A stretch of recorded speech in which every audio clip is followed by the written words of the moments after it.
sangat merasa terhormat bisa bertemu Bapak dan bisa wawancara dengan Bapak di tempat Bapak ini. Selamat siang Bung Kris, terima kasih bersedia meluangkan waktu mewawancarai saya. Terima kasih. Kami bangga karena Bapak adalah seorang tokoh dari NTT yang sangat sukses serta peduli dengan keadaan masyarakat di NTT sejak Bapak jadi polisi dari awal sampai dengan Bapak jadi Kapolda. Bahkan kami mendengar dari masyarakat NTT pada saat itu anak-anak NTT ini sulit untuk menjadi polisi, tetapi begitu Bapak jadi Kapolda, Bapak prioritaskan mereka untuk jadi anggota polisi. Ya, ini gebrakan yang sangat berarti bagi putra-putri NTT. Dan sampai sekarang pun Bapak nggak lelah jadi pejuang dari keadilan. Nah, saya kepingin tahu Bapak bagaimana bisa bertahan untuk terus berkarya di bidang hukum dan sebagai pejuang keadilan. Terima kasih Bung Kris. Sebenarnya cita-cita saya untuk menjadi seorang pejuang dan keadilan itu adalah diwarnai dengan karir saya dimulai dari kepolisian. Tentunya saya banyak sekali melanglang buana mengikuti orang tua. Ya, orang tua juga kebetulan adalah seorang penegak hukum, seorang polisi juga ya Bapak ya? Betul sekali, sehingga sering mengalami penugasan berpindah tempat dari satu tempat ke tempat lain. Sebagai contoh mungkin di Jakarta, kemudian ke Balikpapan, kemudian ke Jawa Barat, dan kembali ke NTT.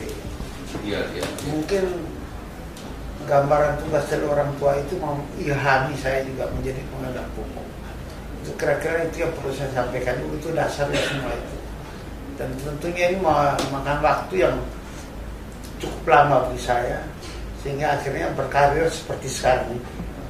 Setelah kita sudah pensiun, rupanya impian saya sebagai penegak hukum melaju ke politik, kemudian justru saya ditempatkan ke komisi yang berkaitan dengan itu, sehingga jadilah seperti itu. Di Komisi 3 ya Pak ya? Komisi 3 mengenai hukum dan HAM.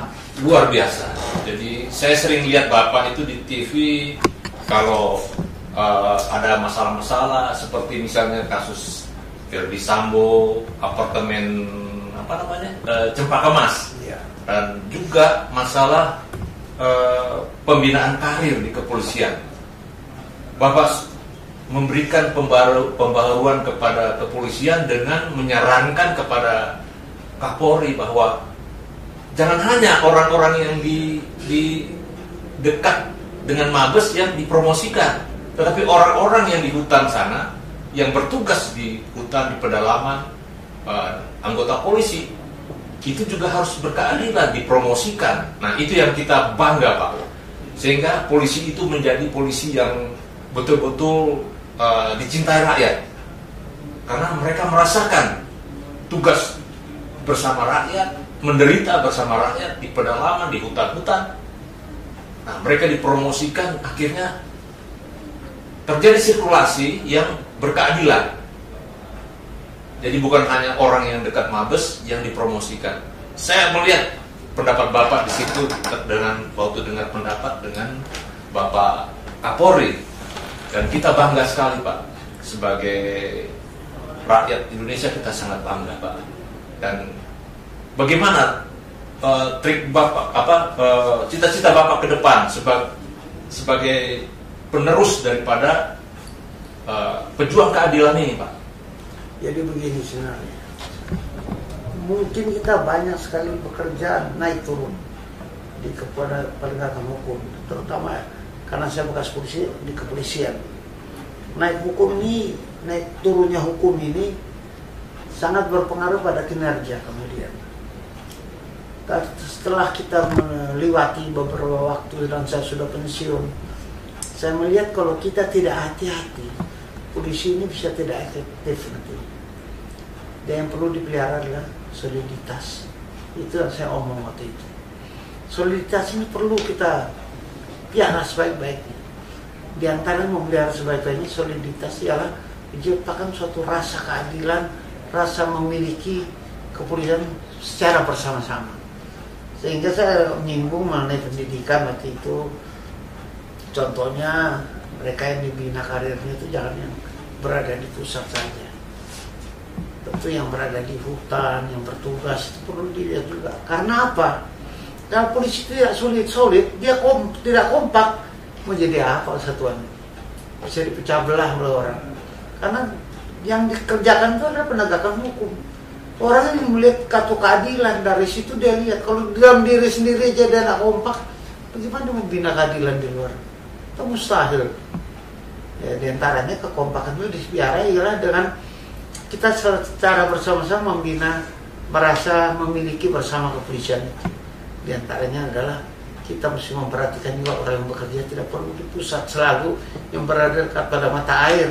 Tapi orang yang jauh dari mata air perlu kita lihat sehingga mereka rasa memiliki. Kalau tidak, mereka itu urusan sana pusat, saya mana mau tahu. Itu urusan atasan, manusia bawaan mau tahu.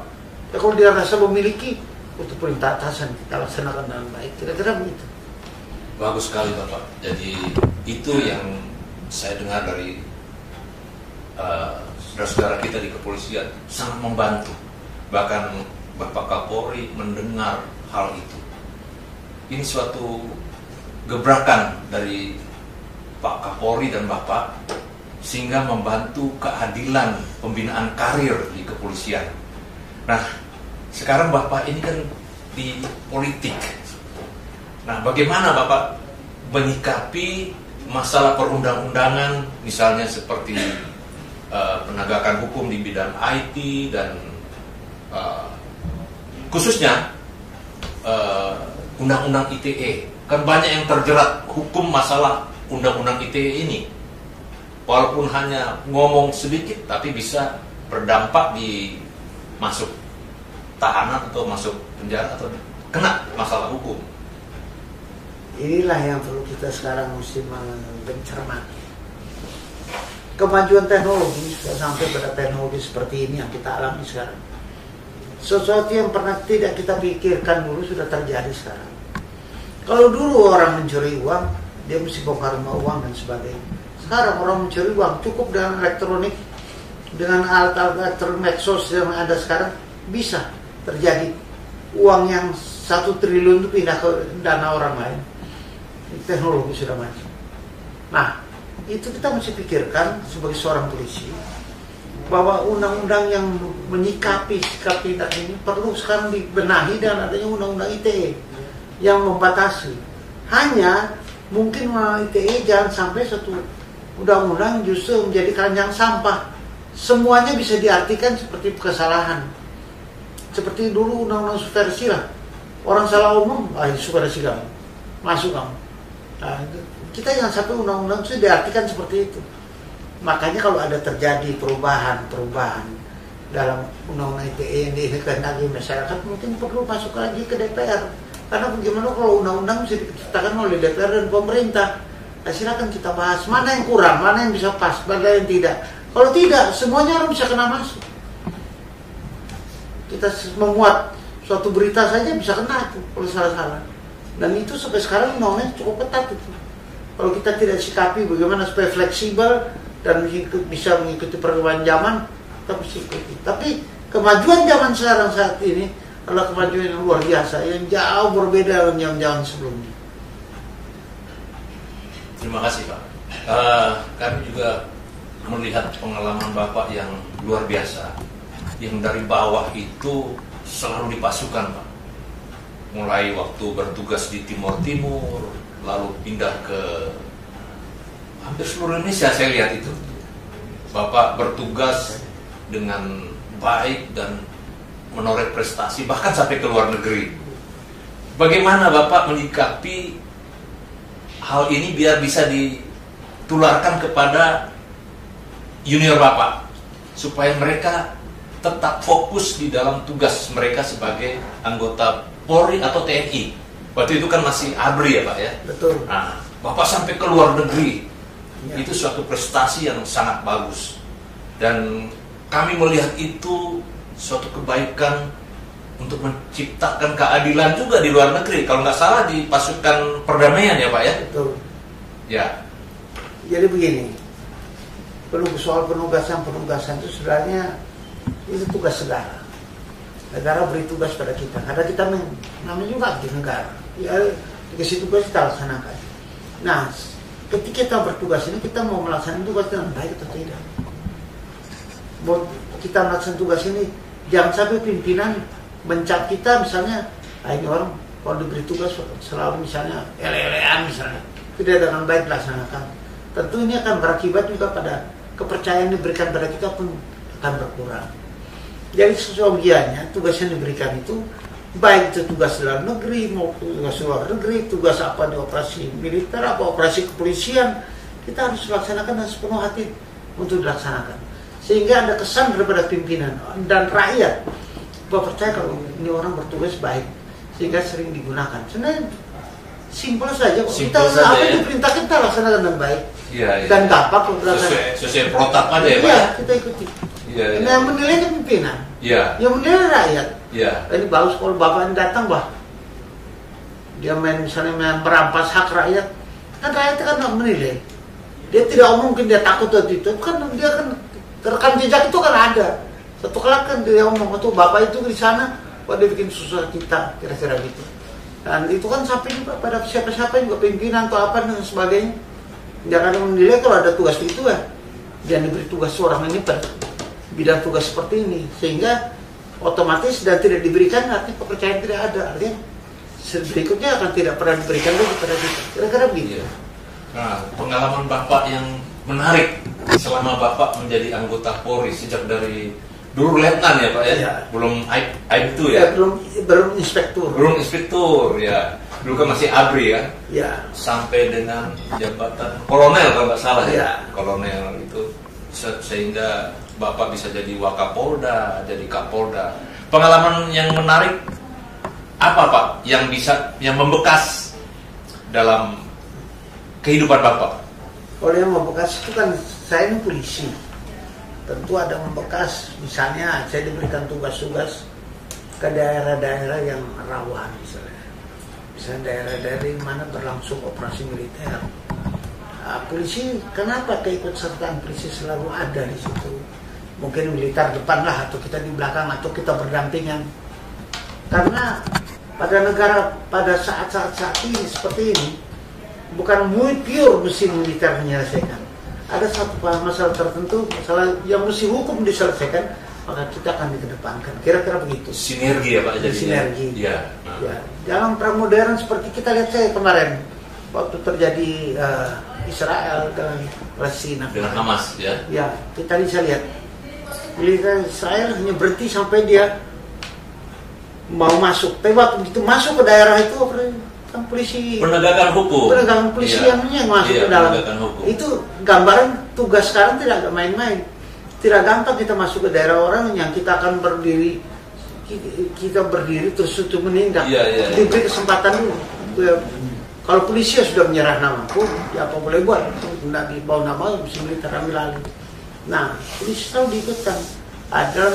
Diikutkan yang bagi saya berkesan adalah pertama, nyawa saya terancam, itu pasti terancam karena kita tahu tugas seperti daerah operasi militer peluru itu kan tidak nyari, itu polisi itu polisinya menyimpang, dia polisi itu tentara ya.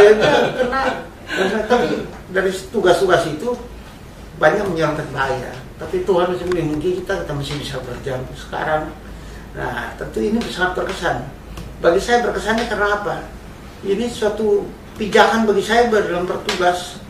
Kita mengalami hal yang berat pada masa ke depan. Kita bukan anggap enteng, tapi minimal hal-hal seperti itu kalaupun terjadi kita tidak terkejut lah, kira-kira begitu.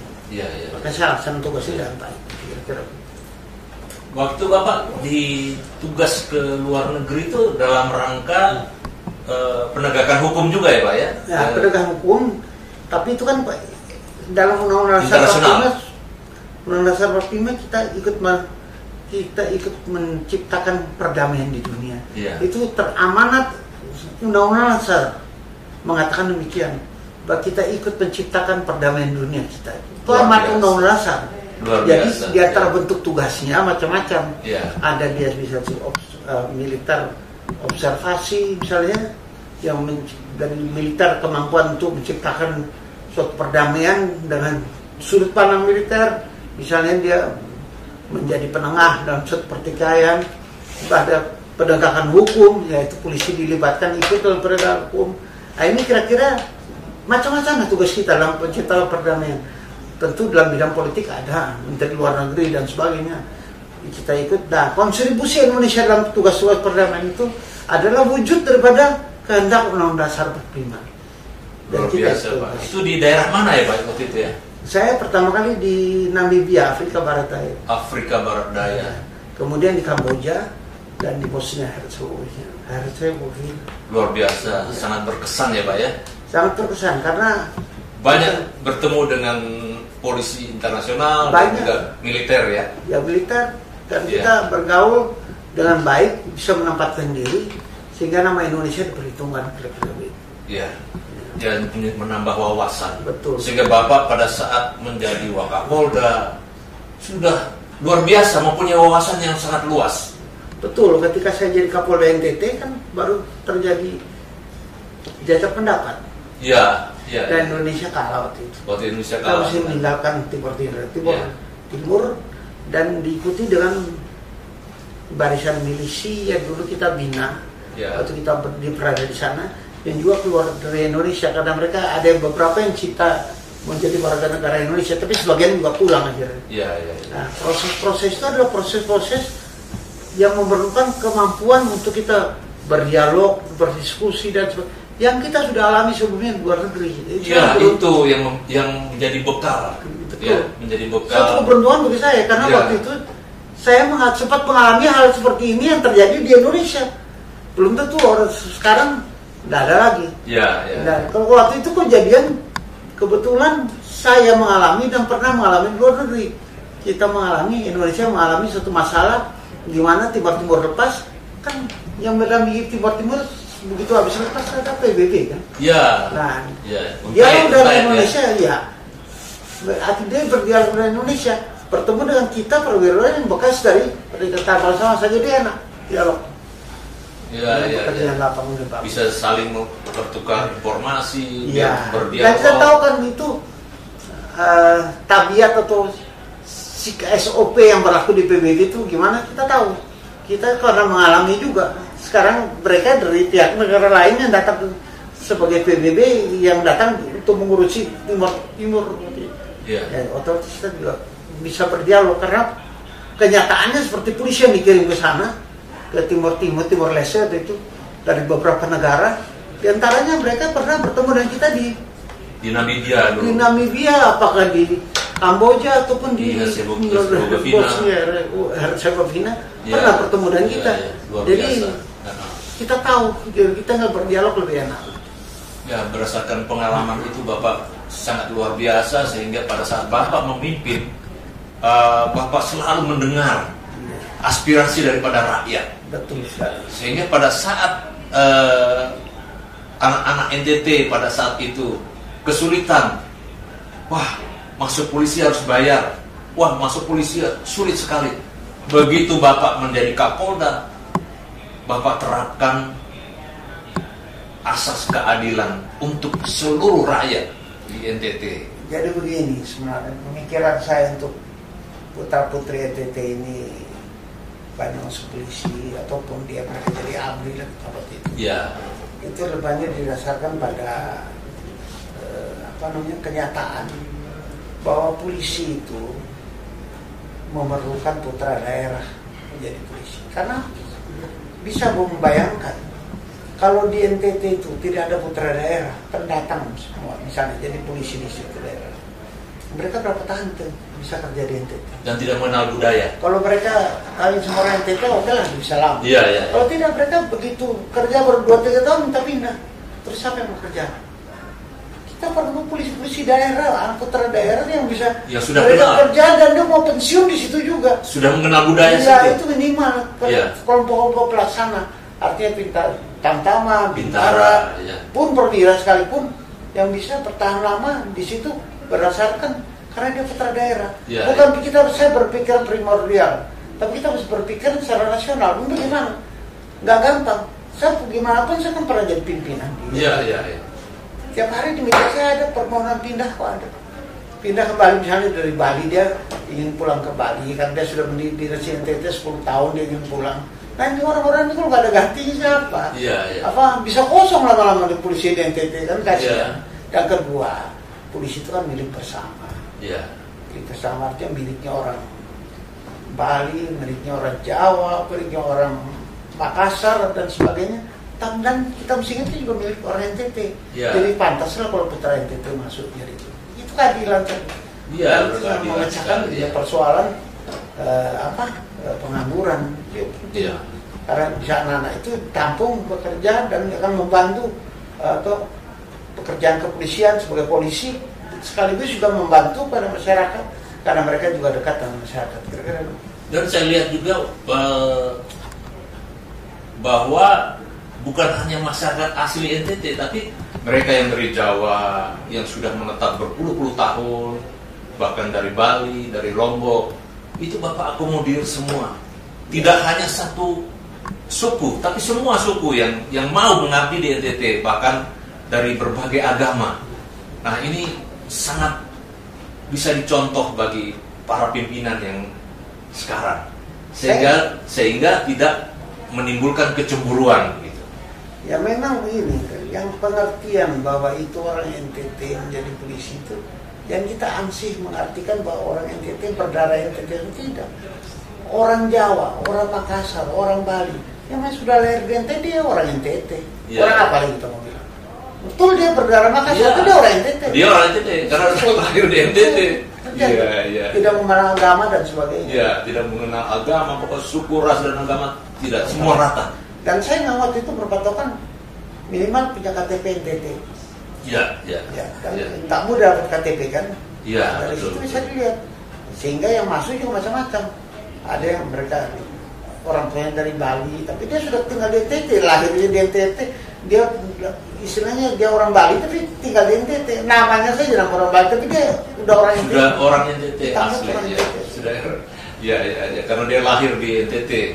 Ya, dan saya juga dengar bahwa Bapak itu setiap pengaduan masyarakat, padahal belum ada medsos, Bapak tanggapi secara cepat. Ya. Nah, mungkin karena pengalaman tugas yang luar biasa di daerah perang dulu di Timur ya Pak ya, tahun 76 ya. Sampai ke Bapak keluar negeri, itu mungkin yang membawa Bapak terbiasa untuk cepat tanggap. Ya begini, polisi kan bekerja itu tidak pakai menunggu, mestinya. Ya. Karena begini, coba Bung bisa alami sendiri, kalau misalnya ada alarm obstelin, Ya. kalau misalnya tugas militer, terjadi sesuatu memanggil pasukan, itu kan hitung waktu. Terat sampai dia siap untuk berangkat. Sedang polisi bukan begitu, polisi itu diharuskan ada di tempat. Contohnya, Pak Angkatan Perang, kita mau serang satu daerah, kita kirim meriam dulu. Meriam itu dia sampai dulu, kalau infanteri jalan ke sana, dan sebagainya, ya misalnya. Tapi polisi tidak, begitu terjadi pembunuhan tidak bisa dibilang, tolong orang kampung sana urus dulu. Tidak, polisi harus datang sana, dia lihat orang dibunuh, dia mesti periksa dan sebagainya. Investigasi. Dan kita biasakan polisi itu mesti kerja cepat, yang menunggu waktu tidak bisa menunda waktu itu menyambat tugas menjadi rumit dan kebuka barang buktinya bisa hilang dan sebagainya. Itu salah contoh aja kerjaan kita. Ini sampai saya waktu ke NTT dulu Pak, saya tanya Kapolda sini siapa ya? Bung, Kapolda sini Pak J.K. Uli. Beliau kan bukan Kapolda, ya sekarang penggantinya. Jadi nama Bapak itu masih dikenang sama masyarakat NTT. Jadi suatu pengalaman yang luar biasa, seperti yang dialami juga di Angkatan Darat itu. Waktu itu kasatnya siapa? Wah itu kan cuma penggantinya. Yang kasatnya namanya ini. Nah sama dengan Bapak juga waktu itu. Waktu saya ke NTT, saya menanyakan kepada rakyat sana, ya Kapolda sini Pak J.K. Uli. Loh, bukan yang ini. Bukan, itu pengganti. Itu suatu anekdot Pak. Jadi masyarakat NTT itu sangat membekas sekali dengan Bapak, karena Bapak selalu memberikan keadilan, selalu tanggap, selalu cepat menyelesaikan permasalahan. Seperti yang sekarang Pak, Bapak selalu tanggap dalam menyelesaikan permasalahan hukum, seperti yang di legislatif ya di Senayan. Bapak tuh selalu, kalau kita orang-orang di luar Senayan, kita bilang Bapak orang yang betul-betul memperjuangkan nasib daripada rakyat ini, dan Bapak betul-betul selalu tanggap terhadap rakyat kecil. Nah, harapan Bapak ke depan dengan NTT bagaimana Pak? Jadi apa yang disampaikan tadi benar, bahwa kalau kita meninggalkan kerja yang berkesan bagi rakyat, orang akan suka ingat-ingat kita. Ingat-ingat, bagi kita diingat saya sudah terima kasih. Kalau mereka lupa juga, tidak apa-apa, manusia kan bisa lupa. Memang sudah diberikan oleh Tuhan, bisa ingat, bisa lupa. Itu kita terima kasih. Nah, mengenai harapan untuk kita bekerja ke depan, ya, bagi NTT terutama, polisi NTT dalam kiprah kita di tugas sebagai kepolisian, tolong bekerjalah dengan baik, ikuti SOP yang ada, dan kita menghayati pekerjaan. Itu harapan saya. Menjadi seorang petugas penegak hukum itu tidak mudah. Tidak mudah. Sebab kalau salah sedikit, orang omong lama. Tapi kalau bagus sekali, orang biasa-biasa itu dia tulis. Kalau lu tangkap pencuri, polisi tangkap pencuri biasa. Itu juga biasa tugas polisi. Tangkap pemabok itu sudah biasa. Tapi sekali polisi tempeleng orang. Wah, itu salah, ini persoalan viral kemana-mana. Iya. Viral kemana-mana. Makanya kita polisi sebaiknya bekerja dengan sepenuh hati, menjadi penegak hukum yang bagus dimanapun Anda berada. Soal saya di DPR, kadang-kadang saya bertindak agak keras, mengingatkan pada bekas institusi ataupun institusi yang berada di pengawasan DPR, itu adalah suatu panggilan hati. Dan saya dipilih oleh rakyat. Rakyat kasih suara sama saya. Dia anggota DPR, suaranya banyak, puluhan ribu suara. Terus lu mau bikin harus bertanggung jawab kepada suara yang diberikan ya Pak ya. Bagus fasilitas apa yang lu mau kerjakan? Iya. Kita wujudkan itu dengan kita berikan suara kita yang mewakili rakyat banyak. Apa yang menjadi keinginan rakyat banyak di DPR kita sampaikan, misalnya dengan pendapat dengan mitra. Kebetulan mitranya misalnya kepolisian, ya ini suara yang saya dapat dari daerah pemilihan saya sampaikan pada pimpinan Polri. Ini yang saya dengar di NTT begini-begini, sampaikan aja. Nah, sehingga pimpinan Polri, oh iya betul, yang kami dengar dari menjadi atensi dari pimpinan Polri. Nah, itulah yang kita harapkan Pak. Jadi Bapak sudah purnawirawan, tetapi tidak lelah dalam memberikan sumbangsinya kepada bangsa ini. Itu sangat luar biasa Pak. Terima kasih. Ya. Sekarang usia Bapak berapa Pak? Sekarang sejalan 71. 71, ya. Luar biasa. Tetapi Bapak tidak lelah ya dalam menegakkan hukum dan membantu rakyat kecil. Nah, ini sangat luar biasa Pak. Jadi mudah-mudahan ini menjadi pelajaran bagi generasi muda untuk supaya mencontoh. Ada orang tua kita, ada senior kita yang tidak lelah walaupun usianya sudah purnawirawan, tapi masih konsisten dalam memperjuangkan rakyat kecil, masih konsisten mengunjungi bahkan ke rakyat kecil sampai ke desa-desa. Saya lihat itu Pak.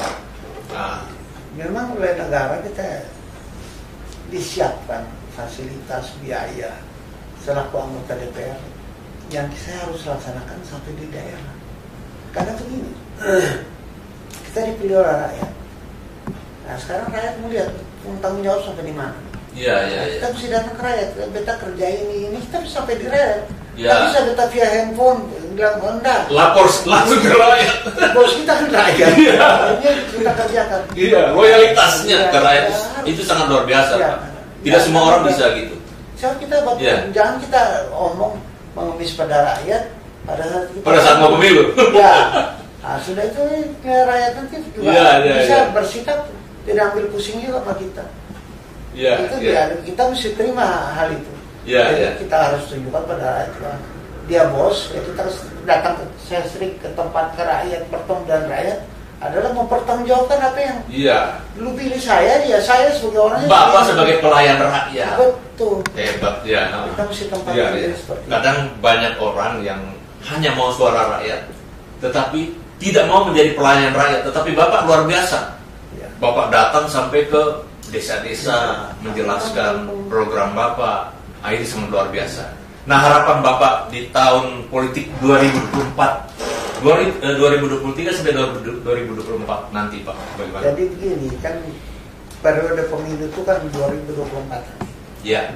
Itu akan kita memilih wakil kita untuk menjadi wakil rakyat periode 2024-2029. 29. 5 tahun. Ya. Nah, tentu rakyat saya hanya satu saja. Pilihlah wakil yang kamu percaya. Sudah aja. Ya. Silakan Anda lihat. Kalau Anda lihat ada seseorang yang betul-betul bagus dan kenapa tidak? Pilihlah mereka. Saya tidak akan bilang pilih saya. Kalau seseorang rasa kurang, apa boleh buat? Salah saya sendiri. Tapi kalau saya akan bilang pilihlah sesuai dengan hati nurani. Itu Pak, saya kalau tidak salah kampanye kemarin Pak, ada satu calon presiden mengatakan begitu. Pilih sesuai hati nurani. Kira-kira itu. Yang salah kalau kita omong lebih. Jadi. Ya. Pilih sesuai dengan hati nurani. Ya, betul. Ya. Jadi kita bilang sampai begitu. Jadi saya juga mengharapkan rakyat juga seperti itu. Ya. Mudah-mudahan kalau kita memilih hati nurani tidak mengecewakan dan mereka akan bekerja untuk rakyat. Ya. Karena semua kepentingan rakyat itu adanya pada wakil-wakilnya ada di DPR. Di DPR. Dan di DPR pun Bapak tidak merasa Bapak sebagai tuan, tetapi Bapak sebagai pelayan rakyat. Itu yang luar biasa, Pak. Sangat luar biasa saya lihat. Apa datang ke daerah-daerah, ke desa-desa, memberikan laporan kepada rakyat ini loh yang sudah saya perbuat selama ini. Walaupun saya jauh di Jakarta, Anda di daerah, Anda sudah memilih saya, pertanggungjawaban saya kepada Anda. Nah, itulah yang sangat luar biasa, Pak. Yang saya pernah mengalami bekerja sebagai eksekutif. Jadi Kapolda kan eksekutif. Iya. Jadi komandan itu saya pernah melayani juga. Ya, eksekutif. Ya. Tetapi saya waktu itu dipilih oleh komandan. Ya. Komandan lebih tinggi dari saya, Jeki kamu jadilah apa? Jadilah ini, jadi itu. Kalau sekarang lain. Komandannya rakyat. Rakyat itu jadi suara, tapi kalau ada salah sesuatu kita siap juga kena. Istilah orang Kupang itu maskarat dari rakyat. Maskarat itu marah. Iya. Jadi siap juga ditegur sama rakyat ya Pak. Hebat, luar biasa. Ya. Oke Pak, terima kasih atas waktunya. Suatu kehormatan bagi kami dari Star News TV dan media online untuk wawancara Bapak. Mungkin ke depan kami akan bersinergi untuk menyampaikan hal-hal yang bermanfaat bagi rakyat NTT dan bagi rakyat Indonesia. Terima kasih, selamat siang Pak Jeki. Terima kasih Bung Kris. Ya. Sampai kita bertemu lagi. Ya. Selamat siang. Salam semua. Siap.